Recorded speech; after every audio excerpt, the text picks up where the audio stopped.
अस्सलाम वालेकुम जी। Learn to invest in Pakistan stock exchange की हमारी क्लास आज की जारी है, वर्कशॉप। और आज 22 मई 2022 है और इंशाल्लाह ताला आई एम श्योर कि तमाम पार्टिसिपेंट सीख रहे हैं और हमारा अच्छा जा रहा है। क्यों जी कमर साहब, अच्छा जा रहा है आपकी लर्निंग का प्रोसेस?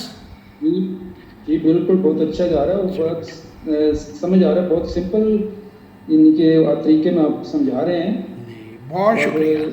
जी जी, कुछ कहना चाह रहे हैं कहीं कहीं? जितना जी इतना ये कॉम्प्लिकेटेड नहीं है। एक समझिए एक सिंपल सा बिजनेस की तरह जैसे एक और इसे आसान कहते हैं बनने कमर के लिए भाई। मुझे पता नहीं ये कौन सी टेक्निक्स है, लेकिन जो अभी आप बता रहे हैं जी, उसमें तो बिल्कुल ऐसे पता चल रहा है कि एक सिंपल सी मतलब एक सिंपल बिजनेस है।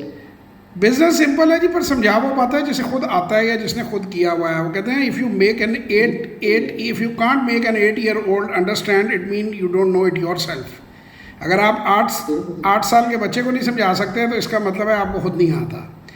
तो ये आसान बिल्कुल है, मैं ऐसे ही लोगों को सर। यही बताता हूँ। जितना बड़ा हवा आप समझ के आए थे उतना बड़ा हवा है वैसे। नहीं बिल्कुल नहीं है साहब, यकीन करें। जितनी वो चीज़ें मैं समझ रहा था कि ये वो इतनी वो रिपोर्ट्स पढ़नी पड़ेगी, ये होगा वो होगा, पता नहीं वो कैसे कंपनी फाइंड आउट करनी है ये वो। तो जैसे आपने अभी जो कुछ बताया है, तो वो तो चंद वो जैसे कहते हैं ना वो टिक्स ट्रिक्स हैं जो जी